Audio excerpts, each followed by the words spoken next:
Bom dia, a paz do Senhor, tudo bem? Hoje na nossa reflexão matinal nós vamos falar um pouco sobre a recompensa dos lobos. Isso mesmo, a recompensa dos lobos. É importante que nós venhamos a entender que Deus é um Deus justo e que nada passa desapercebido aos seus olhos. E como nós temos visto a nossa sociedade sendo permeada por falsos cristãos, falsos profetas, pessoas que são mercadores da fé, enganam o povo, eu queria deixar um pensamento com vocês que fala acerca da recompensa dessas pessoas. O que Deus tem preparado para elas. Então vamos ao Mateus, capítulo 7, versículo 15. Diz assim, acautelai-vos, porém, dos falsos profetas, que vêm até vós vestidos como ovelhas, mas interiormente são lobos devoradores. Aqui, Jesus diz que devemos tomar cuidado com falsos profetas. E como você vai saber se a pessoa é um falso profeta ou uma falsa profetisa? Quando essa pessoa ela faz coisas ou fala coisas que é contrária à Bíblia. Por exemplo, quando você encontra uma pessoa que cobra para fazer algo que Jesus disse que de graça recebei, de graça entregai, você vê que é um falso profeta. Quando você vê que a pessoa se intitula vice-querubim ungido da guarda, protetor do sei das quantas, que essa pessoa se intitula com títulos que não são bíblicos, que não pertencem a ninguém, somente a Deus, essa pessoa é um falso profeta. Quando essa pessoa ela tenta levar você a fazer coisas fora da moral cristã e da ética, essa pessoa é um falso profeta. Mas para você saber tudo isso, você precisa conhecer a palavra. É um ponto que eu sempre bato, eu tento falar para vocês, conheçam a palavra de Deus. Porque se você conhecer a palavra de Deus, você também vai poder dominar algo dentro de você que existe no interior humano, que é a justiça própria. Em outro devocional nós falamos sobre o perdão. E uma das coisas que atrapalha muito o perdão é a justiça própria. É o fato de você querer que as coisas sejam feitas do seu jeito, na hora que você quer, da maneira que você quer. É o mesmo que você dissesse assim para Deus: eu não confio no seu jeito, não confio no que você faz, eu prefiro que seja da minha forma. Isso inclui também quando você não conhece a palavra. Esses falsos profetas, os lobos, os devoradores, eles se aproveitam da falta de conhecimento do povo. Durante a Idade Média, houve uma instituição que se dizia religiosa, que matava em nome de Deus, que usava a ignorância do povo para justificar os seus atos. Porque era proibido ler a Bíblia, porque era proibido conhecer a palavra de Deus. Hoje não é proibido, pelo menos não aqui no Brasil. Então você precisa, como regra de sobrevivência, conhecer a palavra de Deus. Vamos continuar então? E aí eu falo para vocês sobre a questão da justiça própria, que por mais que possa parecer que demore, a justiça de Deus ela não falha. E se você tem tentado agir ou pensar como um lobo devorador, eu preciso alertar você. Jesus nos conhece pelos nossos frutos. Em Mateus 7 ainda, no versículo 19, diz assim: toda árvore que não dá bom fruto corta-se e lança-se ao fogo. Quando Jesus diz lança-se ao fogo, lançado nas trevas exteriores, onde haverão pranto e ranger de dentes, o Senhor está falando do castigo eterno, do inferno. O inferno que foi criado para conter Satanás e seus demônios. Nunca foi projetado para ser um habitar eterno de algum homem, porque o homem foi feito à imagem e semelhança de Deus. Porém, por causa do livre-arbítrio das escolhas dos homens, o lugar parece que está ficando superlotado. Mas aí, eu continuo aqui, portanto, pelos seus frutos os conhecerei. Quem conhecerá quem? Jesus nos conhecerá pelos nossos frutos. Então não importa se você hoje conhece alguém que fez alguma maldade, que se comportou como um lobo devorador, que engana pessoas. Você vê na televisão alguém que você fala, esse aí é um estelionatário, esse aí é um mau caráter. Entregue nas mãos do Senhor. Não procure a sua justiça, não procure fazer justiça com as próprias mãos, não procure gastar o seu tempo criticando. Se você não for fazer algo realmente construtivo, não perca o seu tempo. Porque Jesus, ele não é um Deus bobo, um Deus esquecido, ou aquele nenenzinho machucado, ou aquele homem machucado que vive nos braços de Maria. Não. O Senhor, ele é justo, fiel, ele é o Senhor dos exércitos. Ele virá no seu dia com glória, poder e assombro a muitas nações. Então leia a Bíblia e você vai entender no livro de Apocalipse quem é Jesus verdadeiramente e qual é o tamanho da sua glória. A sua glória é tão pavorosa para nós homens que só de pensar há temor nos nossos corações. Uma presença tão magnífica, tão grande, que os montes fogem, que as montanhas derretem, que o céu corre da sua presença. Nós não estamos falando de uma pessoa, nós estamos falando do Criador de todas as coisas, santo, reto, justo e fiel.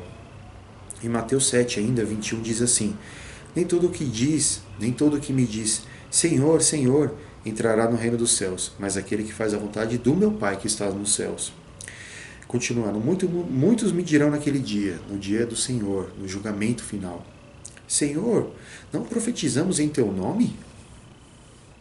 E em teu nome não expulsamos demônios? E em teu nome não fizemos muitas maravilhas? Então lhes direi abertamente, ou seja, Jesus não vai sussurrar, ele vai falar para todas as pessoas que estarão no dia do julgamento, que é aí que é a recompensa daqueles que são maus, a recompensa dos bobos. Nunca vos conheci, apartai-vos de mim, vós que praticais a iniquidade. Aparentemente, parece que não é nada isso aqui. Ele só falou, só deu uma sentença, mas quando Deus, na sua glória e poder completo, fala, decreta isso, né? Ele lança essa palavra, apartai-vos de mim, automaticamente essa pessoa será jogada nas trevas exteriores, ali onde haverá o pranto e ranger de dentes, ou seja, vai ser lançado no inferno. Então é muito importante que você entenda que Jesus ele não é alguém bobo, né? Nosso Deus não é um Deus que deixa as coisas baratas. Não, ele espera que a pessoa se arrependa. Ele dá oportunidades, ele é longânimo, é diferente. Porém, no dia do julgamento, todos nós veremos a justiça sendo feita. Seja você que foi lesado por uma pessoa, enganado, ou você que é apenas revoltado com as situações que envolvem o que chamamos de cristianismo. O verdadeiro cristianismo ele está muito longe daquilo que tem sido visto, vendido, né, que essa é a palavra real, em muitas esquinas aí. Mas ele está por aí sim, você consegue encontrá-lo. Há pessoas sim de caráter, há um remanescente fiel que não se dobra às entregas e às paixões de Mamon, que é o Deus das riquezas. Há muitas pessoas de bom caráter. Essas pessoas talvez você nunca as conheça, nunca ouça falar delas, elas não irão na TV, elas não terão congressos de 50 mil pessoas, não.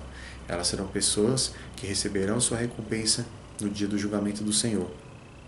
Agora, continuando aqui, quando Jesus diz, né, eu vos direi abertamente, não vos conheço, apartai-vos de mim, vós que praticais a iniquidade, ele cumpre algo que ele mesmo disse. Em Mateus 10 diz assim, portanto, qualquer um que me confessar diante dos homens, eu o confessarei diante do meu Pai que estás nos céus. Mas qualquer um que me negar diante dos homens, eu negarei também diante do meu Pai que estás nos céus.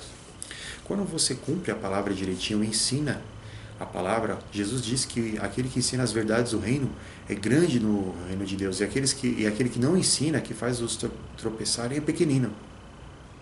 Aqui, porém, ele diz algo muito mais forte. Ele diz, se você cumpre os mandamentos do Senhor, diante de Deus Pai, Jesus fala, eu confesso que esse é meu filho. Ou seja, Jesus vai confirmar, testificar tudo o que você fez diante de todas as pessoas, de todos os seres vivos, de todos os homens, né, e mulheres e crianças, de todos aqueles que foram criados desde a fundação do mundo até o término da nossa existência. Olha que importante, já pensou você estar com uma multidão a perder de vista de testemunhas aonde o Senhor declarará que você é realmente filho, que você é bem-vindo, que Ele testifica que você fez tudo certinho? Em contrapartida também, imagine a vergonha, antes ainda do julgamento, né, de você estar no horror do inferno, imagine a vergonha de estar na frente de toda essa multidão e ouvir que você está sendo negado por Jesus diante de Deus Pai, diante dos anjos. Essa negação, como eu disse agora há pouco, ela é muito mais do que palavras. Ela significa que você não vai entrar no paraíso, você não vai entrar no descanso do Senhor, mas você terá um tormento eterno, um tormento que era preparado para um ser chamado Satanás, inimigo de nossas almas. Então, meu amado, se você acha que Jesus ele é bobo, que ele não sabe o que está acontecendo, você se engana, ele sabe. Mas você não precisa se preocupar com isso, porque Ele vai fazer justiça. Ele é o juiz, Ele é o justo juiz. Nossa justiça é como trapo de imundícia. Então entregue nas mãos do Senhor e deixa que a recompensa dos lobos seja dada por aquele que tem o poder de salvar as ovelhas, que tem um cajado na mão, que pode dar cajadada no lobo. Olha o que Jesus diz em Apocalipse 3. Eu vou pegar só um trecho aqui de uma das cartas às 7 igrejas para você entender algo. E para confirmar tudo isso que a gente está falando. E ao anjo da igreja que está em Sardes escreve: Isto diz o que tem os 7 Espíritos de Deus e as 7 estrelas. Eu vi as tuas obras, que tens o nome de que vives e está morto. Começa a encaixar aí com os falsos profetas, com as pessoas mercadores da fé, com tudo aquilo que você acha que está errado. Sê vigilante e confirma o restante que estava para morrer, porque não achei as tuas obras perfeitas diante de Deus. Lembra-te, pois, do que tens recebido e ouvido, e guarda-o, e arrepende-te. Por que isso?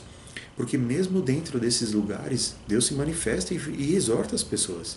Não é incomum você ouvir uma pessoa que tem a vida torta, que faz coisa errada, trazendo uma mensagem de arrependimento. Mas como pode esse cara, hipócrita, né? A gente fala hipócrita, tá falando algo sobre se arrepender e ele mesmo não se arrepende. Aqui Jesus explica que ele dá essas mensagens, né? Ele fala, lembra-te, pois, do que tens recebido e ouvido, e guarda e arrepende-te. Porque quando a pessoa prega, ela ouve aquilo. E a intenção de Jesus é que aquele que ministra a palavra seja o primeiro a ser transformado por ela, para que depois a transformação alcance os outros. Exatamente para isso, para que a pessoa não se perca. E se não vigiares, virei sobre ti como ladrão, e não saberás a hora que virei sobre ti. Mas também tem em Sardes algumas pessoas que não contaminaram suas vestes, e comigo andarão de branco, portanto, são dignas disso. Ou seja, mesmo dentro dos piores lugares, existem pessoas que são ali santas, que buscam a Deus de verdade. Talvez pessoas ingênuas que ainda não tenham conseguido entender a realidade ou não conseguem mudar dali, mas Deus as tem guardado, elas são santas e andarão de branco no dia do Senhor, no dia da volta. O que vencer será vestido de vestes brancas, e de maneira nenhuma arriscarei o seu nome do livro da vida, e confessarei o seu nome diante do meu Pai e diante dos seus anjos. Quem tem ouvidos ouça o que o Espírito diz às igrejas. Né? Confirmando aquilo que nós lemos em Mateus, sobre Jesus confessar o seu nome diante do Pai, diante das pessoas. Porém aqui ainda há um outro ponto a ser levado em consideração. O Jesus diz que o que vencer será vestido de vestes brancas e de maneira nenhuma, arriscarei o seu nome do livro da vida. Se ele diz que de maneira nenhuma arriscará o nome do livro da vida, significa que haverão nomes que serão riscados. Agora você imagina uma pessoa que se diz esperta, que se diz aproveitadora ou que está por cima da carne seca, engana o pobre, engana o humilde, engana aqueles que Jesus com muito trabalho chama de pequeninos e os resgatou, tira dinheiro deles, os engana. Vamos falar por metáforas, né? Tosqueia a ovelha do Senhor, tira a sua gordura, né? Não dá alimento, não cuida e está lá só ostentando uma vida de lucro, de luxúria. Enfim, o que você pode imaginar aí que um homem que é vendido ao dinheiro faz? Imagine esse dia onde Jesus vai pegar e falar assim, um dia você foi uma ovelha, você realmente me amou e o seu nome foi escrito no livro da vida. Porém, a partir de tal época, você começou a se transformar, houve uma mutação, você saiu de ovelha para lobo. Então hoje, por tudo que você fez, pelo seu não arrependimento, pelas suas más obras, pelos frutos podres, azedos e amargos que você produziu, eu risco o seu nome do livro da vida. Ou seja, você vai para o inferno. Para nós o inferno parece meio distante, né? O inferno. Algumas pessoas falam que não existe inferno. Não existe inferno, irmão? Leia melhor a palavra. O inferno não é um lugar de tormento, é um lugar da ausência de Deus. Pensa num lugar onde não tem luz, não tem água, não tem paz, não tem tranquilidade. Você não tem Deus para te ajudar, para te aliviar. Só tem ali quem? Demônios, torturadores, vermes espirituais que existem aqui descritos na Bíblia, que não preciso relatar agora, mas que dizem que devoram a sensação de a carne estar sendo devorada o tempo inteiro e nunca morrem. E você também nunca vai morrer. Vai ser uma tortura eterna. É como se fosse uma forma de holocausto eterno. Você vai estar sempre sendo torturado. Eu sei, amados, que o mundo é podre, que os homens que deveriam ser referência para nós, para nossa sociedade, num Brasil que diz ter 40 milhões de evangélicos, não fazem nada. Por isso que o Brasil está jogado aí a corrupção, as drogas, o maior consumidor de cocaína do mundo, um dos maiores consumidores de crack, entre outras coisas, mercado de prostituição infantil, mercado de prostituição transexual, homossexual, tudo que é ruim o Brasil está na frente. Você acha que isso é comum, amados? Você que ouve essa mensagem, apesar de pode ser que Deus leve essa mensagem a outras pessoas, mas você acha que uma nação com 40 milhões de evangélicos, se fossem evangélicos realmente, não evangélicos de falar, eu levo a Bíblia debaixo do braço, está aqui a minha Bíblia debaixo do braço, não, mas pessoas que realmente cumprem a palavra de Deus, se esforçam em fazer tudo o que Jesus ensinou, será que se fôssemos realmente, de verdade, cristãos, como a palavra realmente diz, pequenos cristos, servos do Senhor Jesus, será que esse país estaria dessa forma? Será que seríamos como realmente escravos que somos, com tanta carga tributária, com tanta coisa para fazer, tantos impostos para pagar, trabalhando de 12 a 18 horas por dia, ainda tendo que correr o risco de ser assaltado por um marginal, de tomar um tiro por aí, de encontrar um militante louco de um partido, seja de extrema esquerda ou extrema direita? Gente, nós precisamos mudar o mundo. E a maneira de mudar o mundo é mudando a nós mesmos, esquecendo um pouco do que está do nosso lado, da crítica do vizinho e olhando para nós mesmos. O intuito dessa reflexão é mostrar para você que aquele que é mau vai ter sua recompensa, mas que você não pode se esquecer que você pode vir a ser um homem mau, um lobo. Sabe o que me admira? Algumas vezes as pessoas falam assim, existe aí um rapaz na televisão, um senhor, que prega a cura, que não sei o que tem não sei quantas mil cabeças de gado. Só que quando ele ficou doente, ele foi para o hospital. Falou, sim, e daí? Mas você acha isso certo? Eu falei, não acho certo. Mas você não critica? Eu falei, não. Por que você não critica o cara? O cara tá roubando, tá extorquindo o dinheiro das pessoas. E eu falei para essa pessoa que me questionou, esse homem se corrompeu com R$ 1.000.000, vamos supor. E muitas vezes você se corrompe com a bunda da irmã que está na rua. Quando você cobiça a mulher do próximo, quando você inveja as pessoas, quando você falta no seu serviço, quando você mente, quando você atravessa o sinal vermelho, você perdeu tudo isso. Então você se corrompeu por muito menos. Então fica aí para vocês a reflexão de hoje. Deus abençoe. Um ótimo dia, um ótimo final de semana em nome de Jesus.